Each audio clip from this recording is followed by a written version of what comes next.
안녕하세요. 안녕하세요. 이 영상을 보고 계실 청소년 여러분과 함께 2022년 제20대 대통령 선거와 제8회 전국 동시지방 선거에 대해 알아보기 위해 이 자리에선 저는 김소은. 저는 황민환입니다. 오늘 우리는 왜 투표를 해야 하는지, 그리고 어떻게 선거에 참여하는지에 대해서 함께 이야기해 보려고 합니다. 그럼 함께 시작해 볼까요?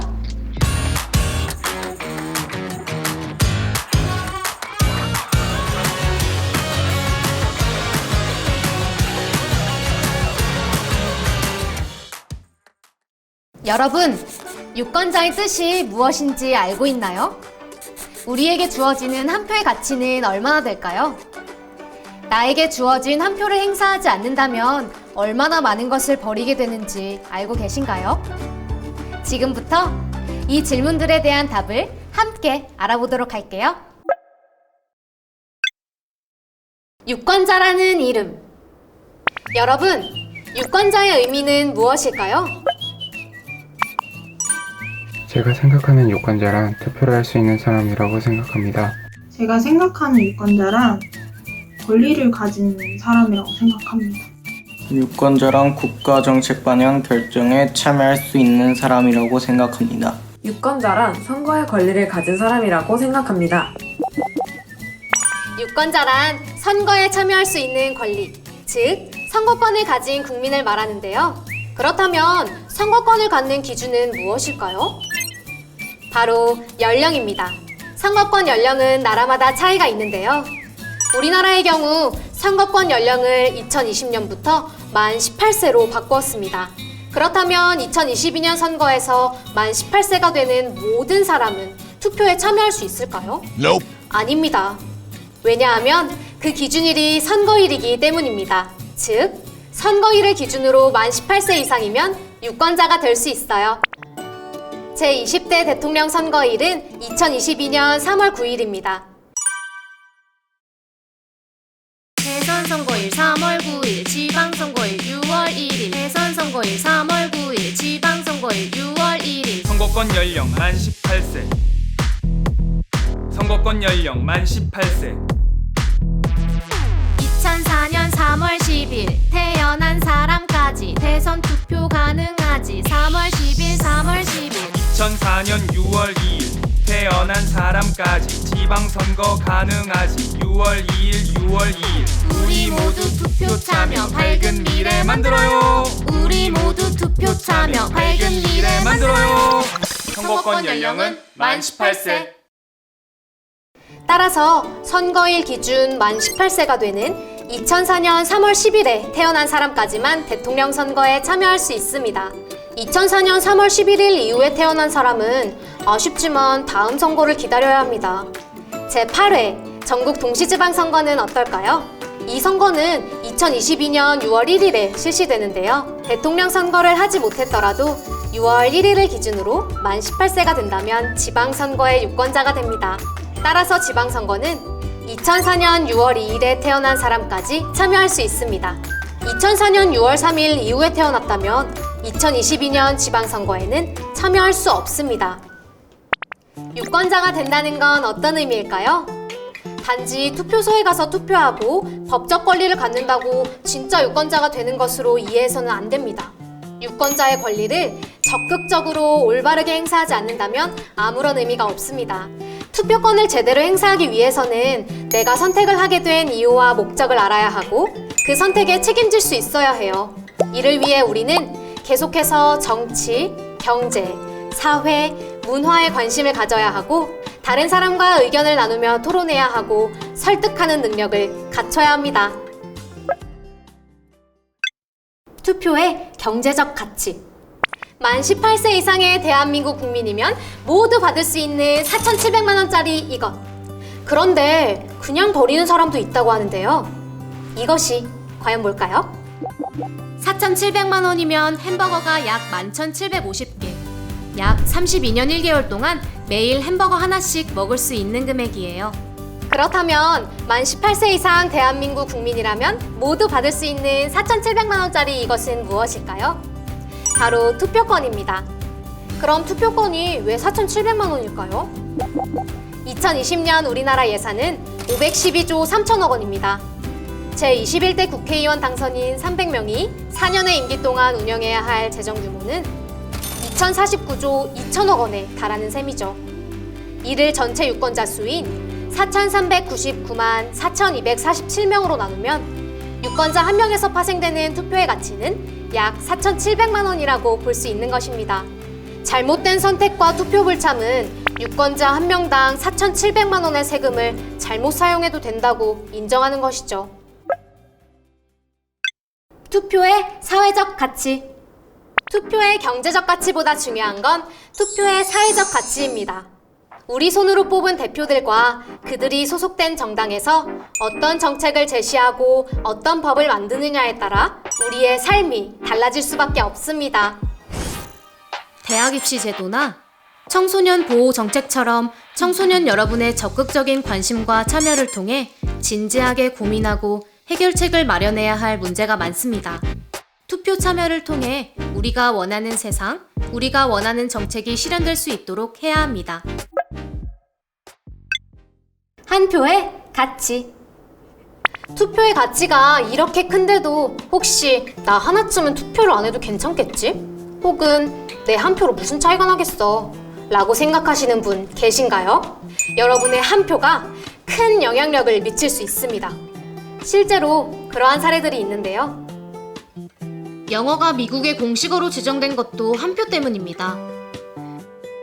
유럽에서 이주한 이주민들은 원래 모국어를 사용했고 2세도 모국어로 교육했습니다. 이에 주정부는 베네트법을 제정해 모든 과목을 영어로 교육하게 했으나 이주민 사이에선 다른 언어로 영어를 대신하자는 의견이 빗발쳤습니다.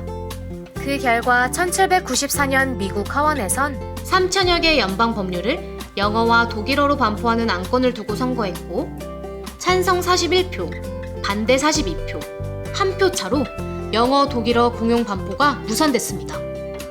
만약 그 한 표가 없었다면 어땠을까요?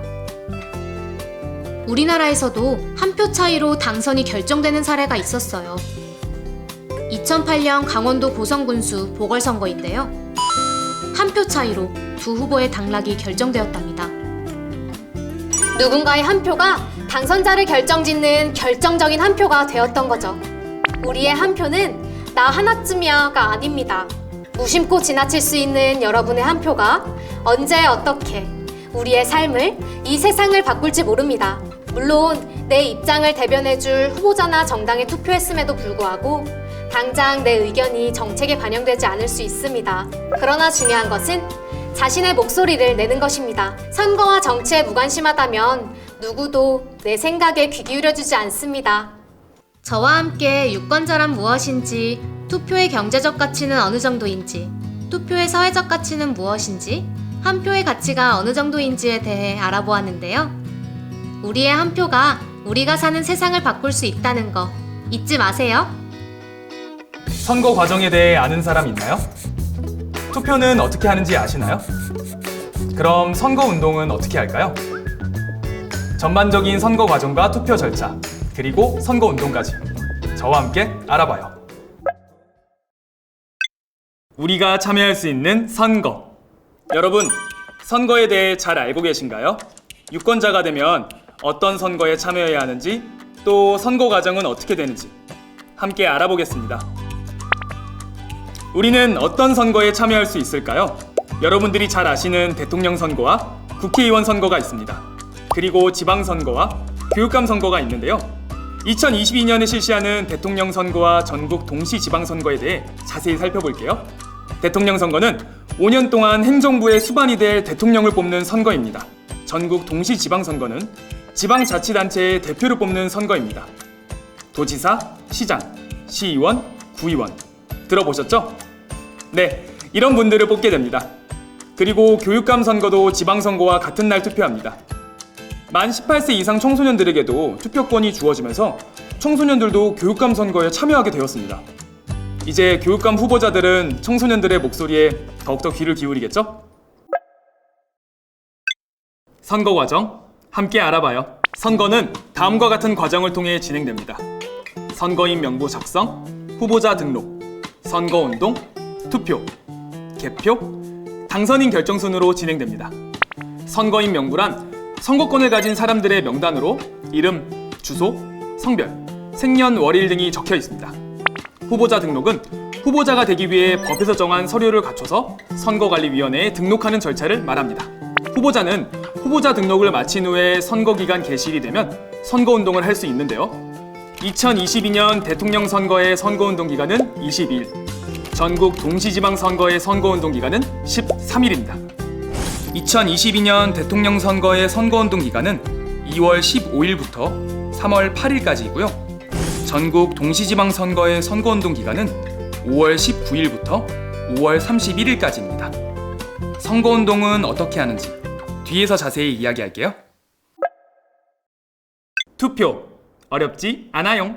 투표하기 전에 알아야 할 것은 3가지입니다. 첫째, 투표 날짜를 미리 확인해야 합니다. 그럼 선거 당일 투표에 참여할 수 없다면 어떻게 해야 할까요? 선거 당일 투표가 어려운 유권자를 위한 사전투표 제도가 있습니다. 사전투표는 선거일 전 5일부터 이틀 동안 진행되는데요. 지정된 투표소가 아닌 전국에 설치된 사전투표소 어디서든 투표할 수 있습니다. 2022년 대선의 사전투표 기간은 3월 4일부터 3월 5일까지이고 지방선거의 사전투표 기간은 5월 27일, 5월 28일입니다. 둘째, 투표 시간은 오전 6시부터 오후 6시까지입니다. 시간 내에 투표해야겠죠? 셋째, 내가 투표할 수 있는 투표소의 위치를 미리 파악해 두어야 합니다. 선거일 투표는 지정된 투표소에서만 할 수 있어요.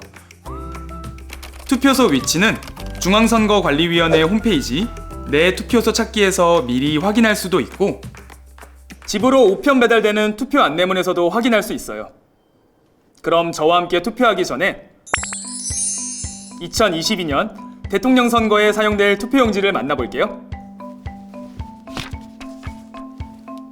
대통령 선거 투표용지입니다. 앞서 이야기했듯 2022년 3월 9일에는 제20대 대통령 선거가 있습니다. 투표용지는 한 장이고 내가 선호하는 후보자에게 투표하면 됩니다. 그리고 6월 1일에는 제8회 전국 동시지방선거가 있다고 말씀드렸는데요. 서울시를 예로 들어보자면 시장, 구청장, 지역구 시의원, 지역구 구의원, 비례대표 시의원, 비례대표 구의원을 선출하므로 총 6장의 투표용지를 받아야 합니다. 그리고 교육감을 같은 날에 뽑기 때문에 총 7장의 투표용지를 받게 됩니다. 다만 투표용지가 많으면 혼동될 수 있으므로 1차로 투표용지 3장을 받아서 투표하고 2차로 투표용지 4장을 받아서 투표하게 됩니다. 여기서 한 가지 특이한 점은 교육감 선거의 투표용지는 기호 없이 가로로 후보자 이름을 나열하고 있다는 점입니다. 교육감 선거의 후보자는 정당의 추천을 받지 않으므로 정당 추천을 받는 다른 선거의 투표용지와 구분하기 위하여 모양을 다르게 작성한 것입니다. 자치 구시군 의원 선거의 경우 한 선거구에 2명에서 4명이 당선되는 중선거구제를 채택하고 있습니다. 예를 들어 의원 정수가 2명인 선거구에 정당이 2명의 후보자를 추천하였다면 투표용지 기호란에 1-가, 1-나, 2-가, 2-나 등으로 표시합니다. 지금까지 투표하기 전에 확인할 사항에 대해 알아봤는데요. 그럼 지금부터 어떻게 투표하는지 함께 알아볼까요? 투표소에 입장하면 신분증으로 본인 확인을 합니다. 본인 맞아요? 본인 확인 안 되는 사진은 안 돼요. 잠깐! 투표소 갈 때 반드시 챙겨야 하는 것, 바로 신분증이죠. 그럼 본인 확인용으로 인정되는 신분증 종류에 대해 알려드릴게요. 관공서 또는 공공기관이 발행하고 생년월일이 기재되어 있으며 사진이 붙어 있어 본인임을 확인할 수 있는 신분증명서로 주민등록증, 학생증, 청소년증, 여권 등이 있습니다. 하지만 핸드폰으로 신분증을 촬영한 사진이나 신분증을 캡처한 이미지는 본인 확인용 신분증명서로 인정되지 않습니다. 선거인 명부에 이름을 쓰거나 도장 혹은 손도장을 찍습니다. 투표용지를 한 장 받고 기표소에 들어가서 도장을 잠깐! 기표할 때 주의해야 할 점이 있어요. 반드시 기표소에 비치된 투표 전용 도장으로 찍어야 하고요. 개인 도장이나 펜, 볼펜을 사용하면 무효 처리가 됩니다. 기표용구에는 인주가 내장되어 있기 때문에 인주를 따로 찍을 필요가 없어요. 투표용지마다 투표 도장은 한 번만 찍어야 해요. 투표 도장을 기표란 안에 정확히 찍는 것도 중요합니다. 좋아하는 후보 모두에게 여러 번 찍어야지. 만약 여러 후보자나 정당의 투표 도장을 찍거나 어느 기표란에도 찍지 않으면 무효표가 됩니다. 그런데 투표지는 몇 번 접어야 되지? 한 번? 두 번? 10번? 투표용지에 기표를 한 다음 기표한 내용이 보이지 않게 투표지를 접어 투표함에 넣으면 됩니다. 여러분, 혹시 SNS에서 투표 인증샷을 보신 적 있으신가요? 투표를 했다면 우리도 투표 인증샷을 찍을 수 있는데요. 다만 주의사항이 있습니다. 기표소 내에서는 절대 투표지를 촬영해서는 안 됩니다. 촬영 시 비밀선거 원칙 위반 행위로 처벌받을 수 있어요. 대통령 선거는 방금 보신 것처럼 투표를 한 번만 하면 되지만 전국 동시지방선거의 경우는 그 과정이 좀 다릅니다. 지방선거는 1, 2차로 나누어 투표합니다. 1차로 교육감, 시, 도지사, 자치구, 시, 군, 장애 투표용지를 받게 됩니다. 후보자 옆 기표칸에 투표하고 기표한 3장의 투표지는 투표함에 넣습니다. 2차로 4장의 투표용지를 받게 되는데요. 지역구 시 도의원, 지역구 자치구 시 군 의원은 후보자 옆 기표칸에 투표하고 비례대표 시 도의원, 비례대표 자치구 시 군 의원 선거에서는 정당명 옆 기표칸에 투표하면 됩니다. 기표한 4장의 투표지는 투표함에 넣습니다. 투표하는 방법 어렵지 않죠? 그럼 우리가 투표함에 넣은 투표지는 그 이후에 어떻게 될까요? 투표함은 봉쇄에 봉인되고 투표관리관, 투표참관인, 경찰 공무원과 함께 개표소로 이동됩니다. 투표함이 개표소에 도착하면 투표함을 열어 투표지를 쏟고 정리합니다. 투표지 분류기 운영부에서 투표지 분류기를 이용해 대선은 후보자별로, 지방선거는 정당별 후보자별로 정리합니다.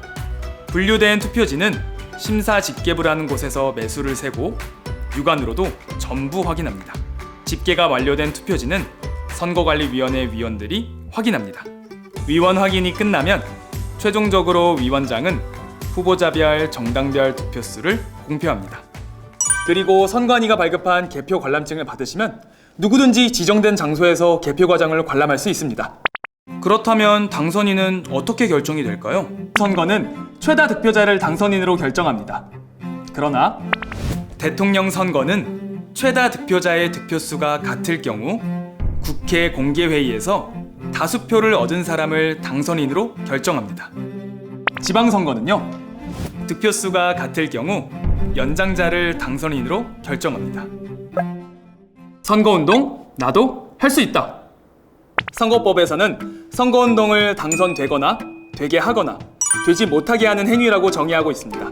그러니까 선거운동은 당선을 위한 행위뿐만 아니라 특정 후보자가 당선되지 못하게 하는 행위도 포함입니다. 어떤 후보는 절대 찍어선 안 돼 라고 말하는 것도 선거운동에 해당됩니다. 그렇다면 선거운동은 누가 할 수 있을까요? 선거운동은 정당이나 후보자만 할 수 있는 것은 아닙니다. 선거권을 가진 유권자도 자신이 지지하는 정당이나 후보자를 위해 선거운동을 할 수 있습니다. 다만 교사, 공무원 등 법에 따라 정치적 중립성을 지켜야 하는 사람들은 선거운동을 할 수 없습니다. 여기서 중요한 점은 선거운동을 하는 시점에 만 18세 이상이어야 선거운동을 할 수 있다는 것인데요. 자, 그럼 여기서 문제. 오늘은 2022년 3월 4일입니다. 소은 씨는 2004년 3월 10일에 태어났다고 가정해 볼게요. 그렇다면 2022년 3월 9일 대선에 지지하는 후보자를 위해 선거운동을 할 수 있을까요? 정답! 할 수 있습니다. 선거권은 선거일 기준 만 18세 이상이면 갖게 되지만 선거운동은 선거운동을 하는 시점에 만 18세가 되어야 합니다. 따라서 선거운동을 하는 시점에 만 18세가 되지 않았다면 불법 선거운동이 됩니다. 그럼 만 18세 이상인 유권자 여러분이 할 수 있는 선거운동은 어떤 것이 있을까요? 기간에 따라 다른데요. 언제든 할 수 있는 선거운동이 있고 법정 선거운동 기간에만 할 수 있는 선거운동이 있습니다. 언제나 할 수 있는 선거운동은 어떤 게 있을까요? 문자 메시지로 정당과 후보자에 대한 응원을 부탁한다든지 선거와 관련된 메시지를 SNS에 공유하거나 문자 메시지를 전송하는 방법 등 온라인 선거운동을 할 수 있습니다. 하지만 여기서 정말 주의할 점이 있는데요. 휴대전화로 문자 메시지를 보낼 때는 프로그램을 이용하거나 한 번에 20명이 넘는 사람들에게 동시에 보내면 안 됩니다. 만약 프로그램을 사용해서 대량으로 그리고 반복적으로 문자를 보내게 되면 여러분은 아마 문자 폭탄에 시달리게 될 겁니다. 그렇게 되면 선거의 질서는 무너지고 많은 사람들은 불편함을 겪게 되겠죠. 그래서 선거법에서는 금지하고 있어요.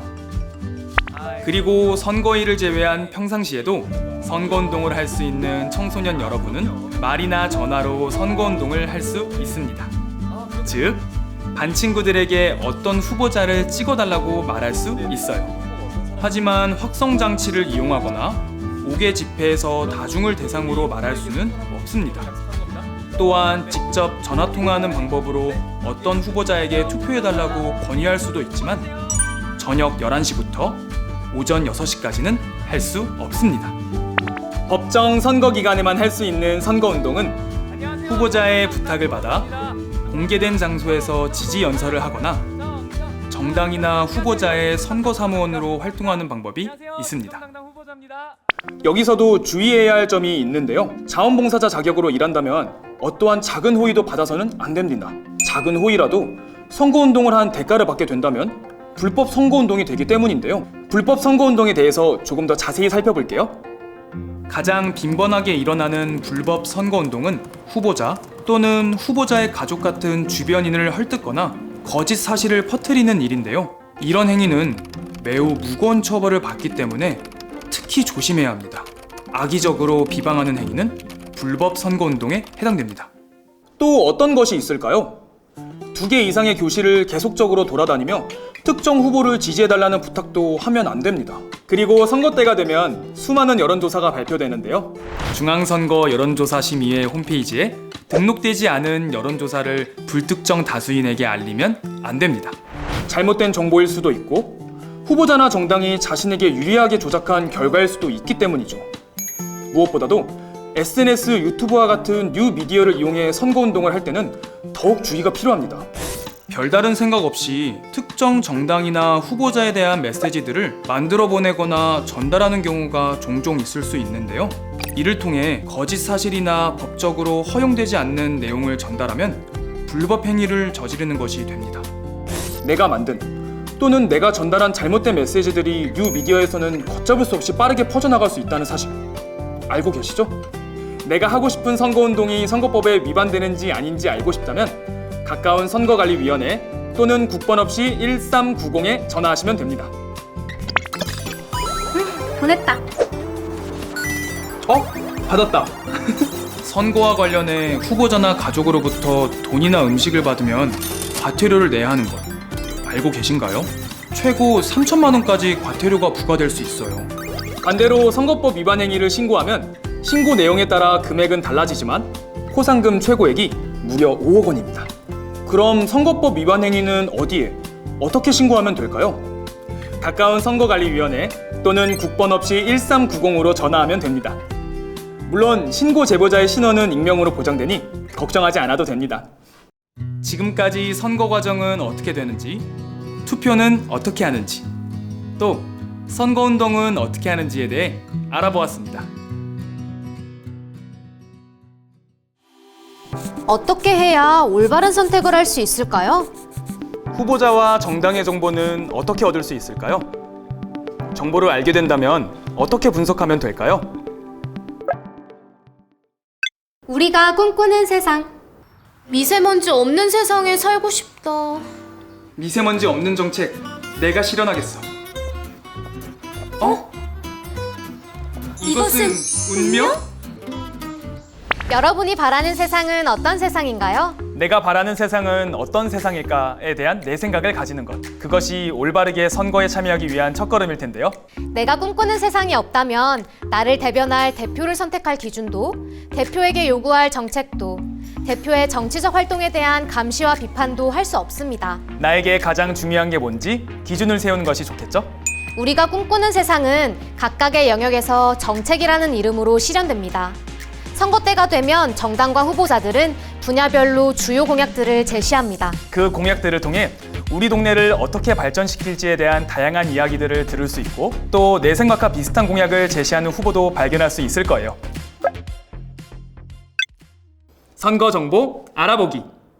선거에서 올바른 선택을 하기 위해 가장 중요한 것은 충분한 정보를 얻는 것입니다. 내 생각을 만들고 내가 지지하고자 하는 후보자나 정당을 선택하려면 이에 대한 정보가 많이 있으면 좋겠죠? 그렇죠. 사실 저도 처음 투표를 하러 갈 때 누구를 뽑아야 할지 후보를 선택할 수 있는 기준을 세우기 위한 정보가 없어서 어려움이 있었는데요. 투표를 앞두고 누구를 뽑을지 결정하기 위해 정보를 얻을 수 있는 방법들을 지금부터 알아볼게요. 길거리의 선거벽보에서 정보를 얻을 수 있습니다. 선거벽보는 후보자들의 경력, 공약 등을 한꺼번에 비교해 볼 수 있는 장점이 있는데요. 여기서 주의해야 할 점은 선거벽보를 훼손하면 처벌을 받을 수 있다는 겁니다. 유권자들의 집으로 우편 배달되는 선거 공보를 확인하시면 더 자세한 정보들을 얻을 수 있습니다. 그리고 정책 공약 알림이 사이트도 있습니다.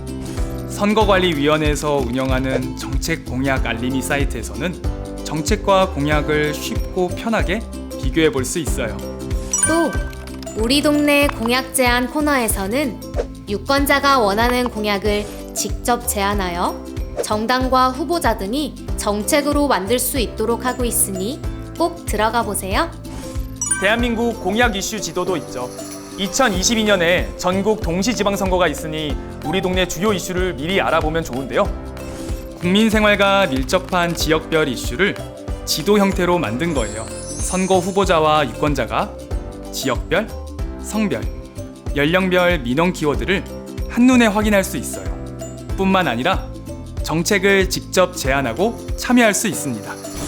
그리고 처음 선거를 경험하는 유권자라면 마치 수능 전에 모의고사 보듯이 사이버 선거 역사관의 선거체험관에서 가상으로 투표해 볼 수도 있어요. 그 외에도 많은 선거 정보와 체험 코너가 있으니 한번 접속해 보시길 바랍니다.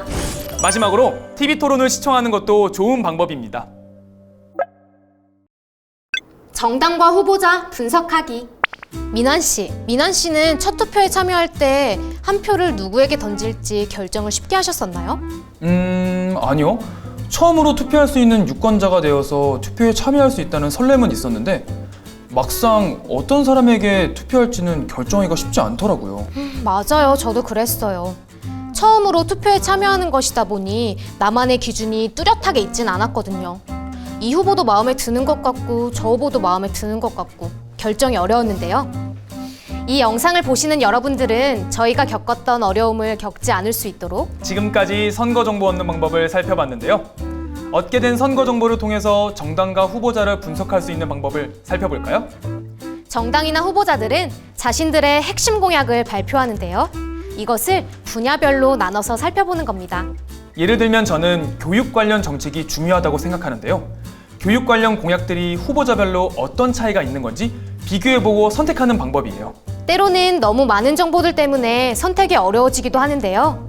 그럴 땐 정당과 후보자의 10대 공약을 확인하고 선택을 하는 것도 하나의 방법입니다. 10대 공약은 그야말로 반드시 추진하겠습니다 하는 핵심 공약에 해당하기 때문에 중요성이 상대적으로 높기 때문이에요. 그리고 9호, 그러니까 슬로건을 보고 서로 비교해보는 방법도 있는데요. 9호는 정당이나 후보자가 그 선거에서 자신이 지향하는 가치를 포괄적이면서도 가장 압축적으로 제시하는 것이기 때문에 9호를 통해 선택을 하는 것도 효율적인 방법 중 하나입니다. 나는 네가 지난 선거에서 한 일을 알고 그 공약 지난번에 냈다가 실현 가능성이 떨어져서 실천되지 않았던 걸로 아는데 이번에 공약으로 왜 또 낸 겁니까? 지금 공약 돌려막기 하는 겁니까?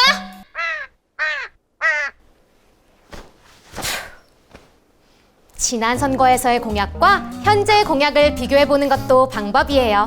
지난 선거에 나왔던 공약이 단순 반복되지는 않았는지, 반복되는 공약이 있다면 왜 그렇게 된 건지 매의 눈으로 살펴보는 거죠. 공약은 좋은데 막상 그 후보자가 도덕적, 윤리적 혹은 법적 문제가 있는 사람이라면 공약만 보고 그 후보자에게 한 표를 던져도 되는 걸까요? 후보자들이 어떤 정치적 이력을 가지고 있는지, 국민으로서의 의무는 잘 수행했는지 등을 확인해보고 후보자끼리 비교를 해보는 것도 선택의 한 가지 방법입니다. 중앙선거관리위원회 홈페이지에 접속하시면 후보자별로 4대 의무인 교육, 국방, 근로, 납세는 물론이고 학력, 재산 신고액, 병역, 납세, 전과 입후보 횟수 등 후보자의 정보를 쉽게 찾아볼 수 있습니다.